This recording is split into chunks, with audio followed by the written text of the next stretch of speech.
L'affaire Boualem Sansal, rappelez-vous, a été déclenchée sur l'histoire ou les frontières, l'histoire des frontières entre l'Algérie et le Maroc. Boualem Sansal, dans une longue interview publiée par Le Monde des Livres, qui est un supplément du quotidien Le Monde, dans laquelle il est revenu sur ce point sensible. Il dit que je ne les regrette pas. Mais je n'aurais pas dû dire cela. Les propos de Boualem Sansal remontent au 3 octobre 2024. Il dit, Boualem Sansal, le Maroc, il faut le savoir, est le pays le plus ancien dans le monde. Le Maroc existe depuis 12 siècles, la France existe depuis 1000 ans. C'est un vieil État qui a toujours été très puissant, qui a colonisé toute l'Afrique du Nord, quasiment jusqu'à l'Égypte, qui a colonisé l'Espagne. C'est un empire très puissant qui s'est étendu jusqu'au Sénégal. Quand la France a colonisé l'Algérie, toute la partie ouest de l'Algérie faisait partie du Maroc. Tlemcen, Oran et même jusqu'à Mascara. Dans son intervention dans le quotidien Le Monde, il a raconté une anecdote où il discutait avec un gardien de l'administration pénitentiaire, un des gardiens de la prison de Koléa. Il lui avait dit, écoutez, monsieur Sansal, je suis d'accord avec vous quand vous dénoncez la corruption, quand vous parlez de la dictature, mais pas sur les frontières. Parce qu'il y a des gens qui sont morts pour l'Algérie. Parce qu'il y a des gens qui sont morts pour cette terre. Boualem Sansal, il dit, alors j'ai débattu. Et Boualem Sansal, il a dit, à mes yeux, ce n'est pas parce que quelqu'un est mort pour une terre qu'elle est la sienne.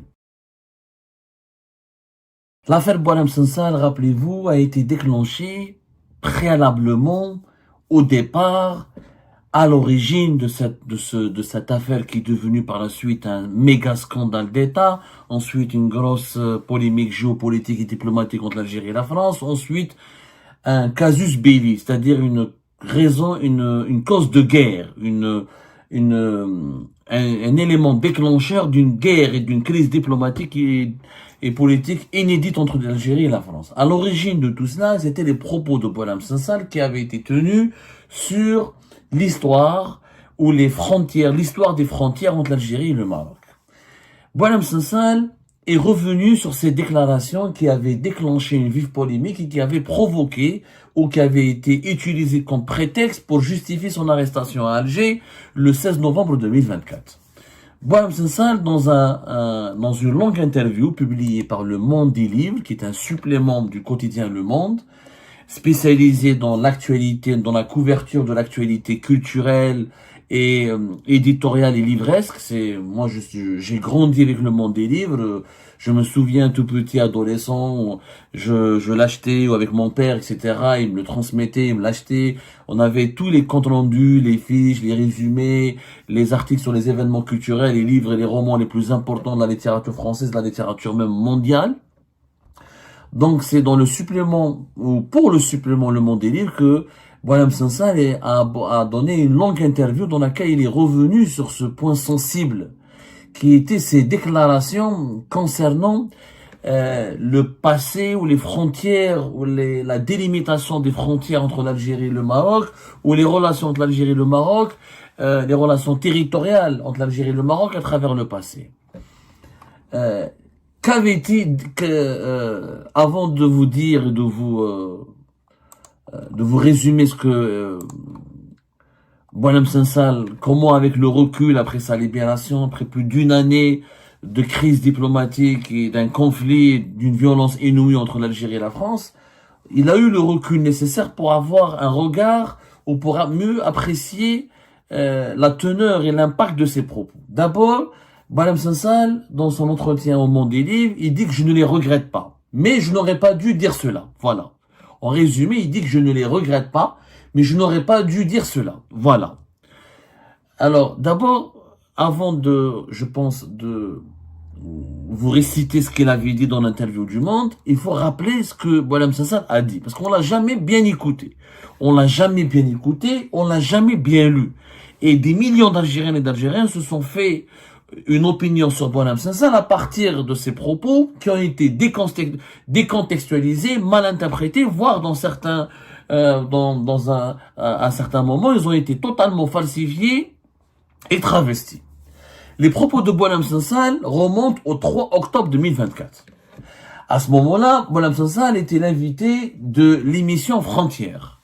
Frontières, c'était diffusé par C'est un média français qui a une chaîne YouTube, qui a un site internet, qui est classé comme étant proche de l'extrême droite française ou qui est classé très proche de la ligne de la droite française, très critique contre l'islam, l'immigration algérienne en France et les rapports et globalement très critique aussi sur les rapports historiques et le rapport sur l'Algérie. Certains diraient même qu'il est proche des nostalgiques de l'Algérie française. C'est des classements, c'est des classifications qui obéissent, encore une fois, aux tendances idéologiques des lecteurs et pour certains, Frontières est un média de droite, pour d'autres, c'est un média d'extrême droite. En tout cas, c'est pas un média de gauche, c'est pas un média progressiste de gauche, c'est un média proche du courant conservateur nationaliste français.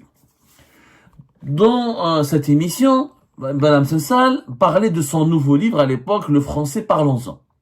Il avait édité un livre aux éditions du Cerf, et il a été invité le 3 octobre 2024 pour parler de ce livre. À l'occasion de cette émission, il avait tenu des paroles sur l'histoire coloniale de l'Algérie.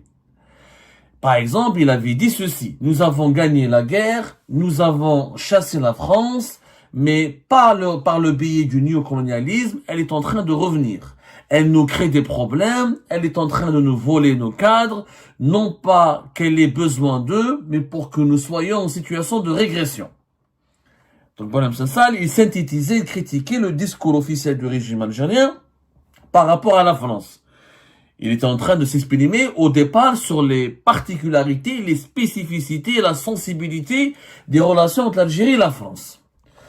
Par la suite, il parlait du Maroc.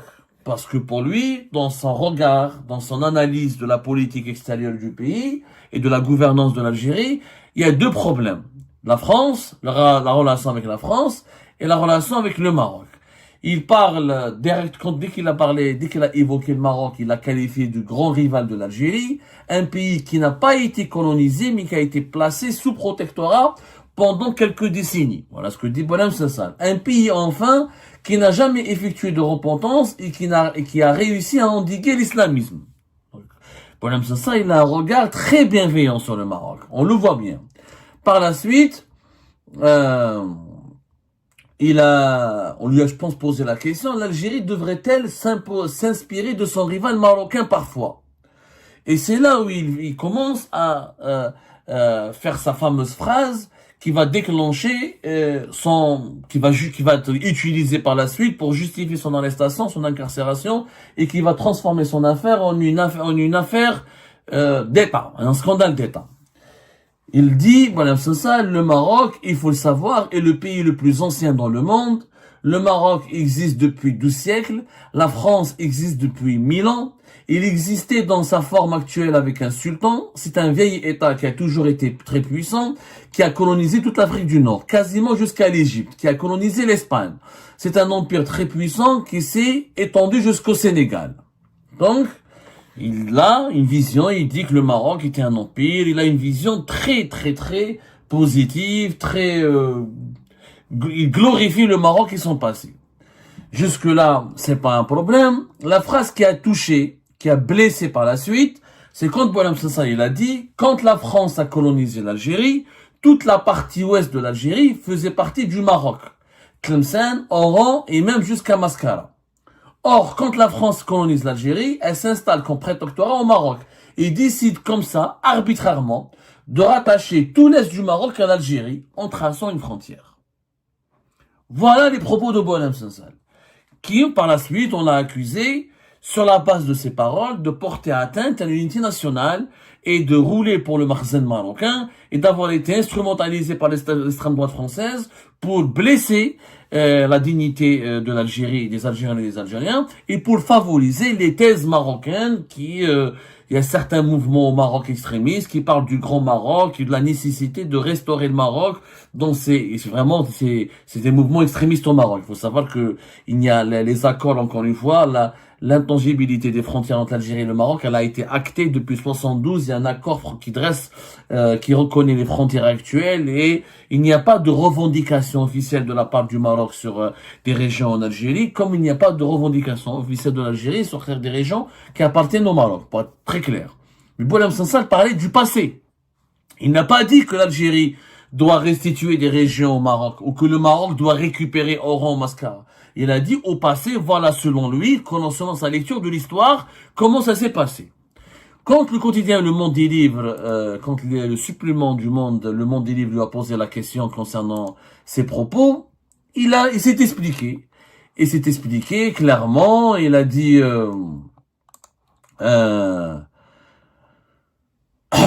comment dirais-je, qu'il ne regrette pas, comme je l'ai dit, qu'il ne regrette pas.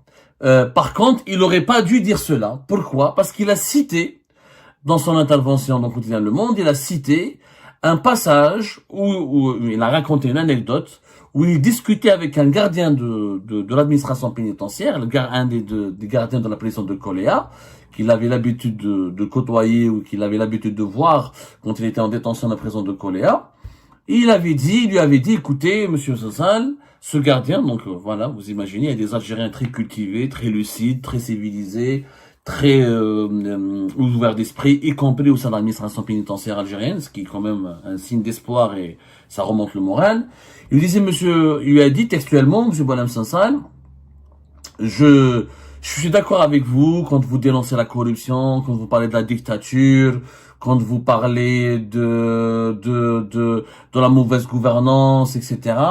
Mais, voilà, il lui a dit ceci, mais pas sur les frontières, parce qu'il y a des gens qui sont morts pour l'Algérie, parce qu'il y a des gens qui sont morts pour cette terre. Vous n'aurez jamais dû, le gardien de prison, cet agent d'administration pénitentiaire, lui a dit, vous avez vraiment fauté, et là, j'étais pas du tout d'accord avec vous quand vous avez parlé des frontières de l'Algérie. Boualem Sassal, il dit, alors, j'ai débattu avec ce gardien de prison, et on s'est expliqué, je lui ai expliqué mon opinion, etc. Et Boualem Sassal, il a dit, à mes yeux, ce n'est pas parce que quelqu'un est mort pour une terre qu'elle est la sienne.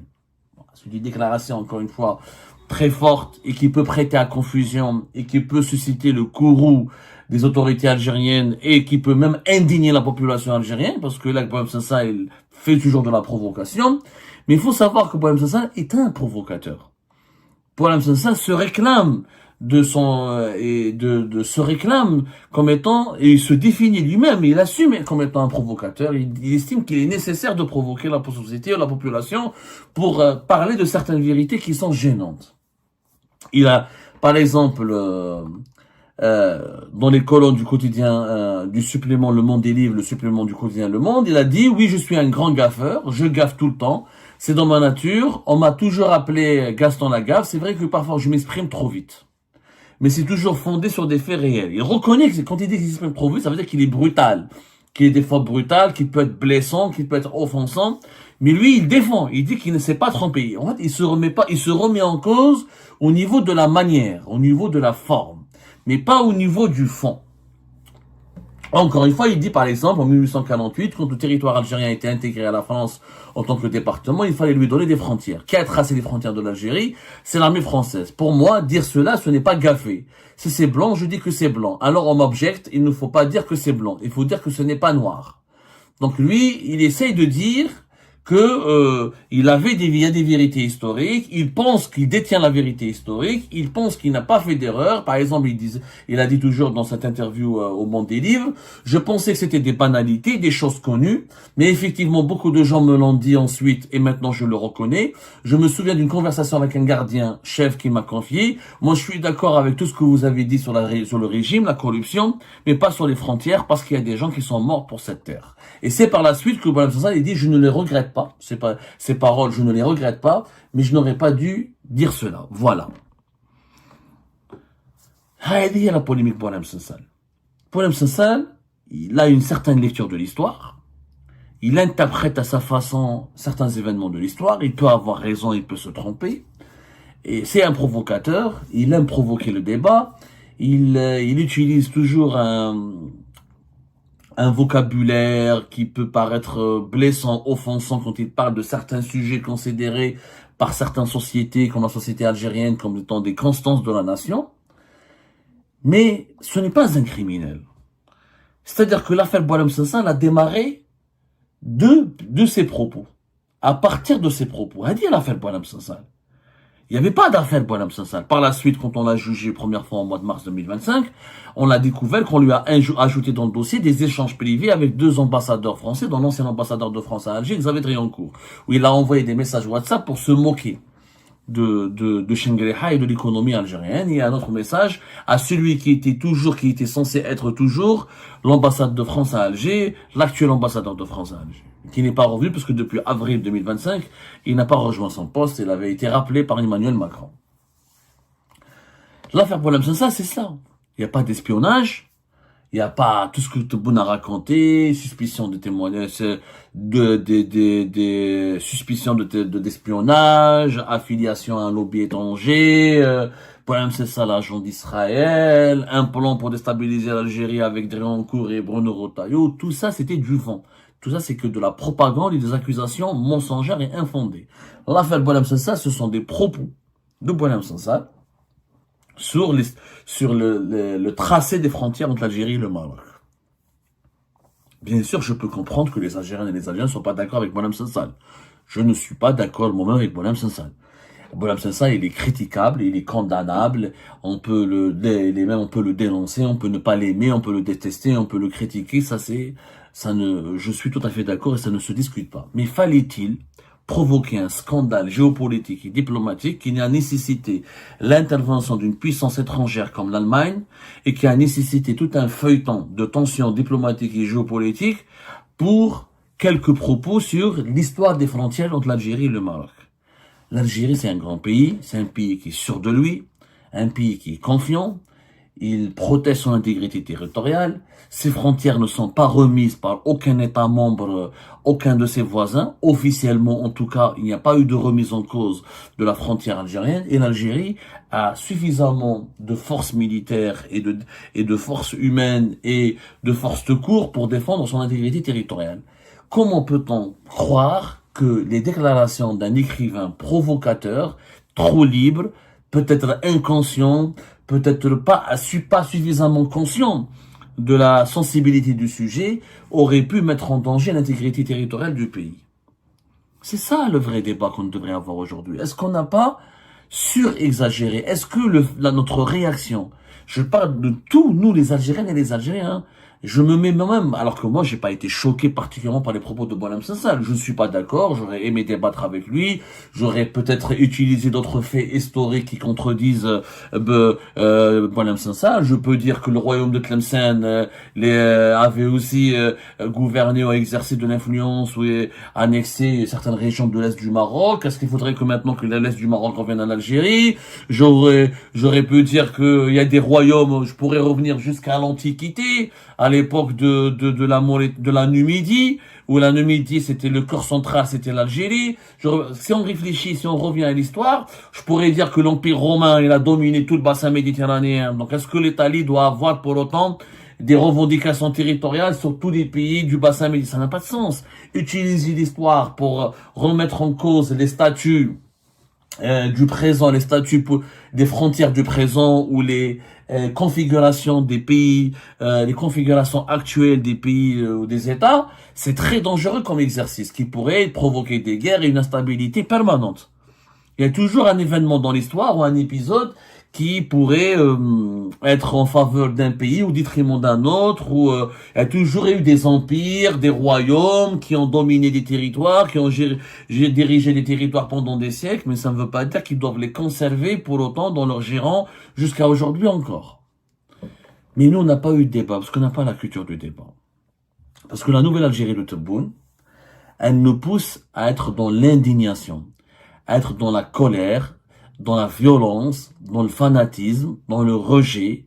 Et quand quelqu'un nous déplaît ou n'est pas d'accord avec nous, ou il tient des propos qui nous paraissent offensants, blessants, on veut le neutraliser, on veut le violenter, on veut l'emprisonner. Parce qu'on n'est plus capable de débattre en toute sérénité et de répondre en toute sérénité à des questions qui sont gênantes. L'Algérie, l'affaire Boualem Sansal, en réalité, elle a illustré une Algérie qui manque de confiance en elle-même, qui n'est pas sereine, une Algérie très nerveuse, très agressive, très, comment dirais-je, très émotive, juste parce que Elle traverse que des incertitudes, elle traverse des crises. Comme elle doute d'elle-même, eh ben, elle est très brutale, très agressive dans ses mécanismes, dans sa façon de se défendre contre tout ce qu'elle estime comme étant une agression qui vient de l'étranger ou de l'extérieur. C'est ça la véritable conclusion de l'affaire Boualem Sansal. Des propos qui auraient pu être totalement passés sous silence ou qui auraient pu juste servir de débat télévisé ou qui auraient pu être démontés ou débattus en toute sérénité.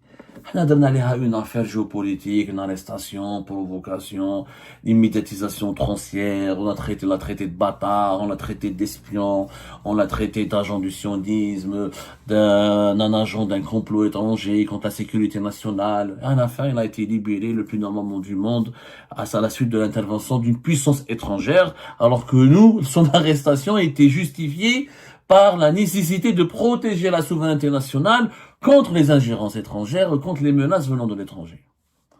Aucun sens, encore une fois, du délire. Le délire de l'affaire Sansal doit nous inciter à tirer les leçons. Un pays sérieux, crédible, fort et puissant ne pourrait pas être fragilisé ou touché ou déstabilisé par les propos de n'importe quel personnage, même s'il s'agit d'un écrivain influent ou connu. Un pays, il a des institutions, il a une société civile, il a une élite, il a des médias, il y a des espaces de dialogue, des espaces de concertation et des mécanismes et des méthodes pour riposter ou pour répondre à ce qui pourrait sembler être une remise en cause de l'unité nationale. Mais s'énerver, agresser, emprisonner, condamner, insulter, calomnier, violenter, juste parce qu'on n'est pas capable de répondre à une polémique par des arguments raisonnables et rationnels, c'est une preuve de faiblesse.